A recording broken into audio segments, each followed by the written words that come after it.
Lods, ipapakita ko sa inyo kung paano gumawa ng pang foam natin na para sa car wash. Ayan. Kasi yung iba kasi naghahanap din sila ng foamy, parang snow yung quality ng shampoo na lumalabas. Ayan. Pero gagawa tayo mamaya. Ngunit ipapakita ko muna sa inyo kung paano yung gamit ko sa car wash na sabon. Although okay naman yung ginagamit ko doon, pero yung iba naghahanap din ng ganong yari daw, yung magiging mababalot ng foam o ng shampoo yung kanilang sasakyan. Yung ginagamit ko kasi ron ay hands-free na yon. Itong foamy kasi na pang shampoo sa sasakyan, kukuskusin mo pa to o i-sponge mo pa yan. Ibig ko sabihin, ihahawakan mo ng kamay yung sasakyan mo para makuskusan yon, o yung banayad na pangkuskus sa sasakyan o kaya sa motor. Yun yung gamit ng foamy. Pero pwede mo namang i-leave yun. Yung ganitong foamy na klase ng pagsha-shampoo, pwede mo namang hayaan lang siya ng ilang minuto. Malalaglag din naman yung mga dumi ron. Tapos bugahan mo na ng tubig. Ipapakita ko sa inyo, Lodi, kung paano gumagana naman yung atin doon. Pero ito gagawin pa rin natin kasi may naghahanap Bali, ito yung kubol ng ating uh, karwas, ano. Ayan yung DIY karwas natin. 5 piso lang din naman yan. Sa tubig, 5. Sa sabon o shampoo, 5. Ayan. Titingin tayo ng coins. Dito na rin yung mga circuit breaker nya. Ayan, circuit breaker. Ayan sa main circuit breaker ng buong DIY natin dito. Ito yung ating washer. Ayan. Debelt pa rin siya yung gamit natin. Mas malakas kasi yung pressure nito compare sa ganito. Ito lang naman, ginamit ko lang yan para sa sabon. Ayan. Napansin ko kasi mas maganda yung linis nito sa car wash compare dun sa foamy. Ito kasi yung sinasabi ko nga kanina, hindi mo nahahawakan bubuga mo na lang yung natimpla mong shampoo na galing yan, lalabas na niya. May lever naman to o gatilyo, makokontrol mo pa. Pero kung minsan mas naghahanap sila ng yung foamy, kaya yun yung gagawin natin. Ito, mayroon din magic gatas dito. Ayan, sinisip-sip niya yung magic gatas. Yan yung ibubuga mo sa motor. Ito yung kanyang gatilyo naman sa magic gatas. Ayan, effective naman yan, pero i-upgrade natin siya. Ngayon papakita ko sa inyo kung paano gumagana yung pang shampoo. Tataas natin to, breaker nya. Ayan, nag-activate na siya.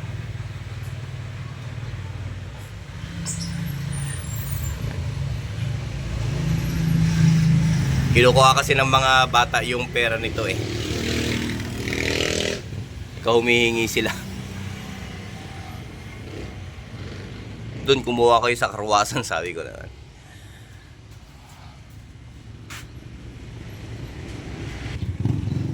Ito yung tubig natin, Lodi. Ayan.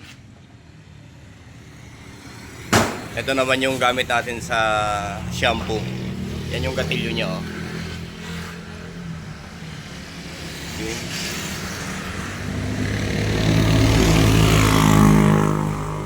Na-adjust din yung nozzle niyan, Lodi, kung pabuga o yung isang diretsuhan lang yung gusto mo.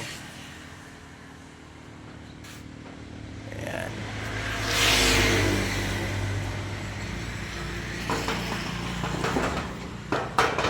Ngayon lalaglagan natin to.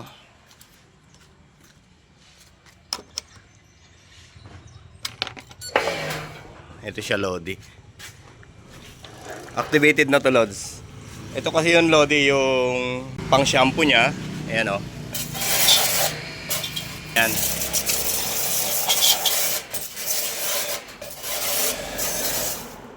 Kahit wag mo nang kuskusin yan, kasi nga may pressure ng kasama yung shampoo na binubuga sa sasakyan mo o sa motor mo. Yun yung adjustment kanina na malakas. Ngayon papakalatin naman natin to. itong kanyang buga. Pipihitin lang natin to. Ayan. Para pakalat naman. Ayan siya, oh. Ayan.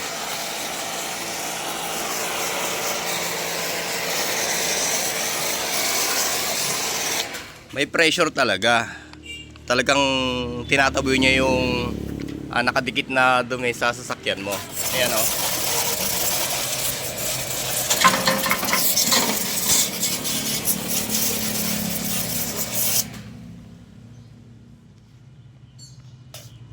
Pero yung iba kasi, Lods, naghahanap sila nung parang nakikita nila sa YouTube na talagang parang snow. Talagang kapit na kapit sa body ng kanilang mga sasakyan. Yun ngayon yung gagawin natin. Maganda rin gamitin to. Yung ganyan na pressure para sa soap. Hindi ka nagagamit ng ganitong basahan para kukuskusin mo yung sasakyan. Yan yung ginawa natin kanina doon sa body ng trike na to. Babanlawan mo na lang ng tubig yan ay okay na. Ayan.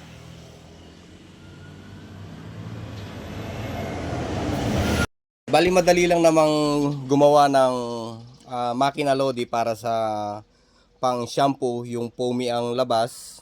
Bali kailangan mo lang ng ito, yung pump sa sprayer, pwede yan. May nabibili din sa online, pwede. Sa mga junk shopan, marami nito. Yung mga sirang sprayer, pwede nyo kunin to. Ito, mga puro DIY na lang din yung mga ginamit natin dito. Ito, binili ko lang din sa junk shopan to. Yan. Tapos kailangan lang din natin ng bulb na automatic, yung 12 volts bulb, para pagka nagkaroon ng supply ay magbubukas yung bulb. Kasi nga, ang gagamitin natin dito, ito kailangan mo rin ng connector na merong timplahan. Yung tatlo yan, Y connector yan. Marami sa online din. Brass type yung ginamit natin. Meron din siyang gate.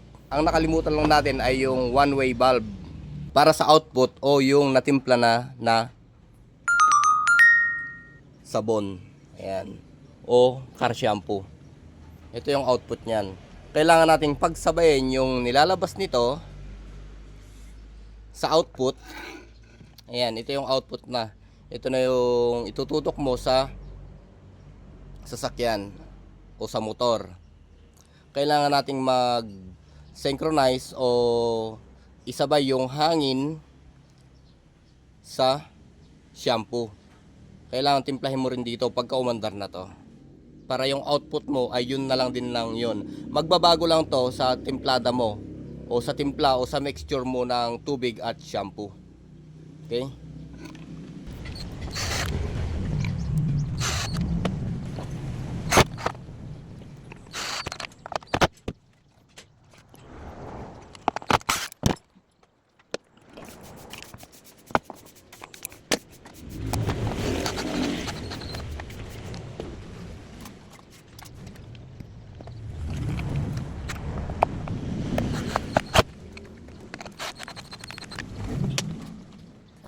Nagtataka siguro kayo kung bakit gumamit pa tayo ng solenoid para sa valve.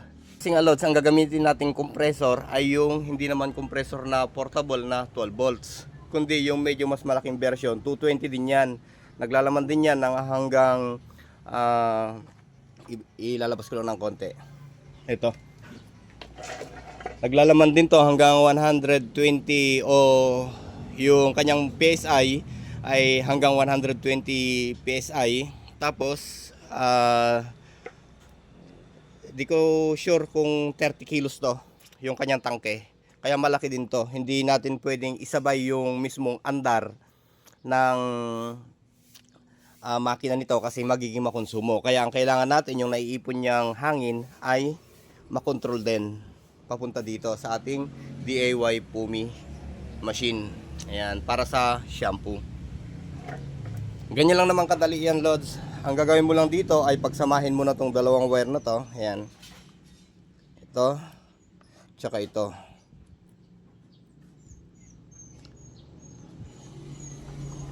Ayan. Para kapag mayroon ka ng battery, synchronize yan. Aandar yung motor. mag-open yung valve. Halimbawa, ito yung ating battery. Ayan.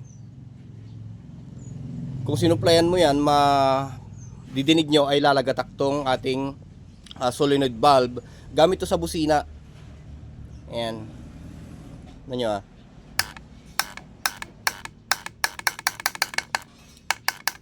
Sabay na siyang umandar itong motor ng tubig at yung hangin.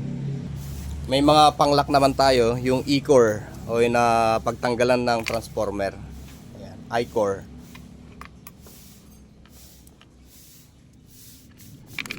Tubig natin.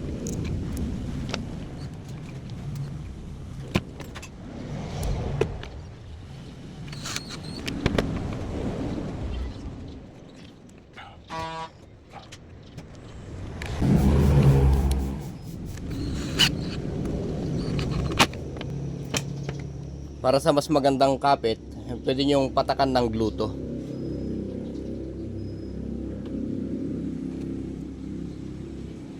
Gaya nito.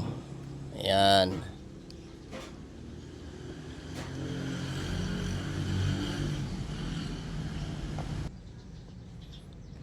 Ito, ilalagay na natin yung output. Ayan o.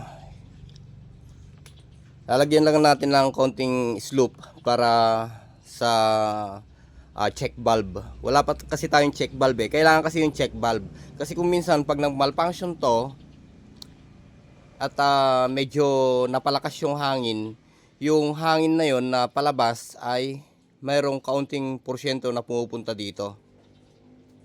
Kaya kailangan natin ng check valve, one way check valve na puro palabas lang dapat yung nilalabas ng tubig. Kasi pagka walang check valve, pag nagmalfunction, sabi ko nga pag nagmalfunction, itutulak niya o yung hangin ay magtutulak siya ng puwersa papunta dun sa intake. Ito, yung sipsipan niya, yung papunta sa sabon o shampoo.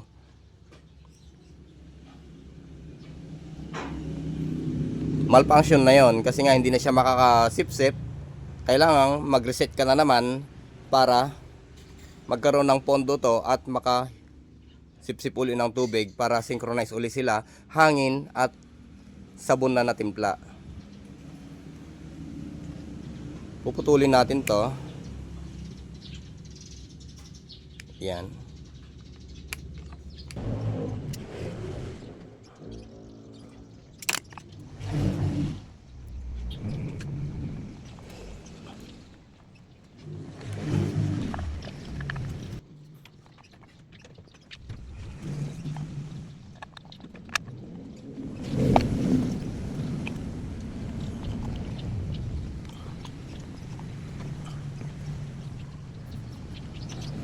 Ganyan lang naman kasimple yan, Lodi. Ito ay tapos na.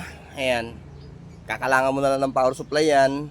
Tapos ito, sasaksakan mo na lang siya ng yung output ng compressor. Ayan. Kung itututok natin yan. Ayan o. Check natin. Ayun o. May pressure siya. Sa ngayon ay hindi pa umaandar yan. Pero ito yung ating output na hose. Ayan o. Yan. Andyan siya. Bali, buksan lang natin ng konti ito. Ito rin. O pagka umaandar na, tsaka na lang natin siya kontrolin. Pero subukan muna natin siya na pabugahan ng hangin. Kapit muna natin sa battery. Ayan. Ito yung ating battery. Ayan. Ayan, lakas.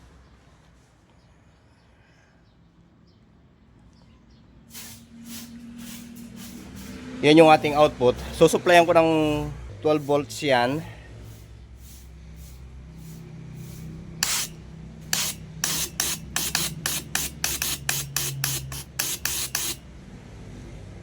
Yan na yung output natin. Kailangan muna natin kargahan ng natimplang sabon yung mga hose. Hindi muna natin isasabay yung hangin. Ito, nagkakarga ngayon to. Sinisip-sip niya yung nasa timba. Ayan o.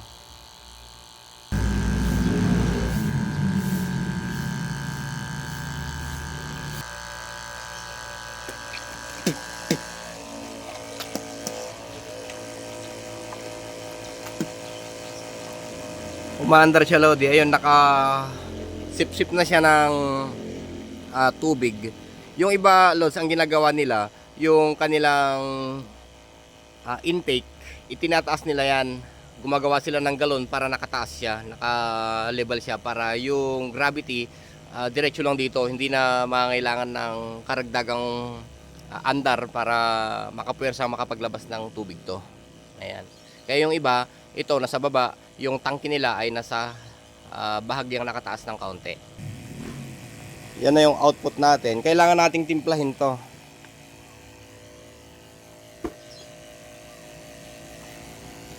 Titimplahin natin yan. Yung lumalabas na tubig. Okay.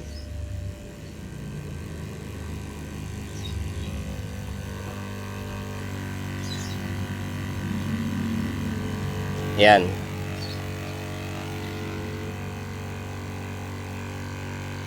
Hindi pa bumubula yung sabon na yan o yung shampoo na yan, hindi pa bumubula kasi nga wala pa siyang pressure. Pero pagka kinaraganan ng pressure yan sa pamamagitan ng hangin, ay magbubula yan pag lumabas. Yan. Timplado na yan eh.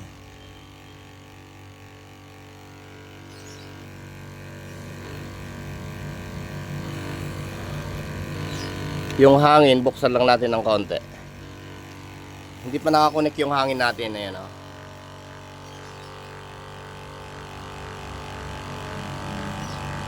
Susubukan na natin. Ayan.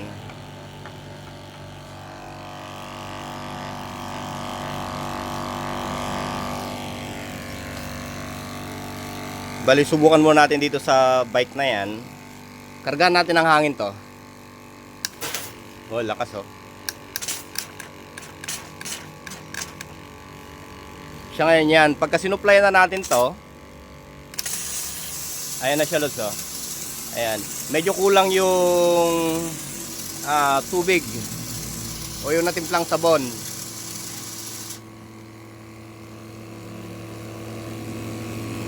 Ayan, nagdagdag tayo ng tubig o yung sabon.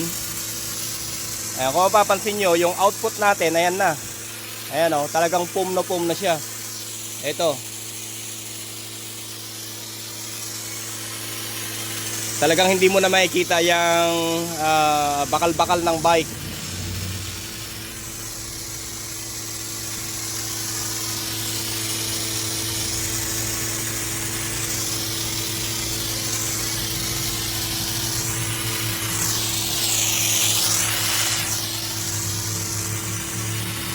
Ayan. Pwede yun.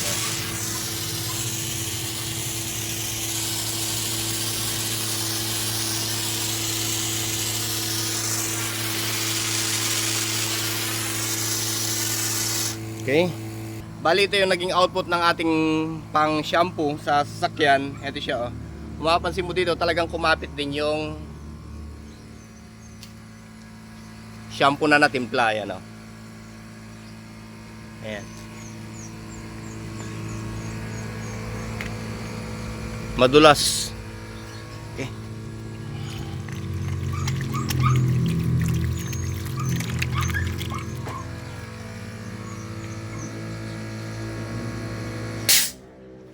Bali, umandar yung ating compressor, ano. Ayan, kasi na-reach niya yung kanyang limit.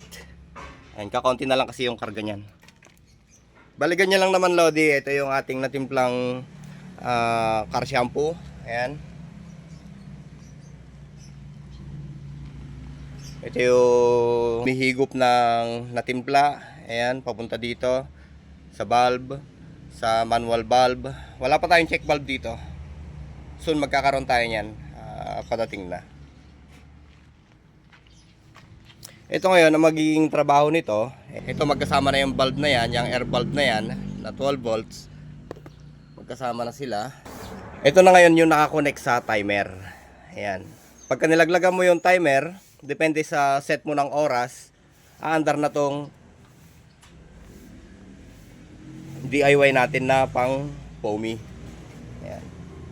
Bali, dito siya magko-connect. Ito rin yung ating DIY na coin slot. Dito ay pinustrap natin yung hose kasi nga susubukan natin at para may pakita ko rin sa inyo dito sa may ginawa nating pang sabon o pang shampoo sa karwas na gumagana siya. Ito yung ating battery. Ayan, napaliwanag ko naman na kanina kung ano-ano yung mga yan. Ayan siya.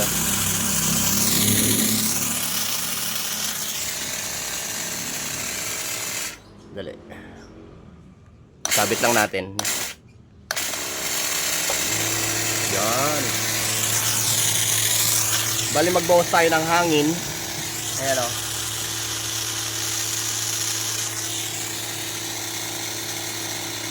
Ayan.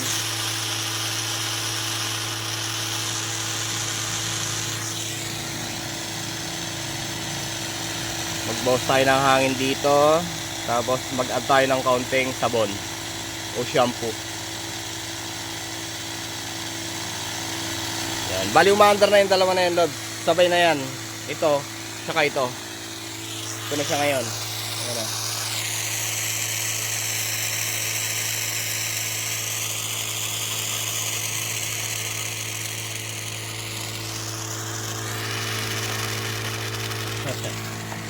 Bali naubos yung ating shampoo. Ayan.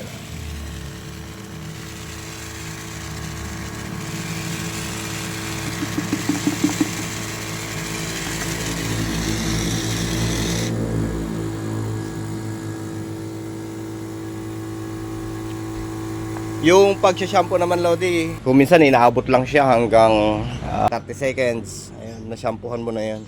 Saglit lang yan. Kahit sa mga bendo carwash talaga, saglit lang sila na mag-oras doon sa shampoo. Kasi nga medyo mahal din yung shampoo.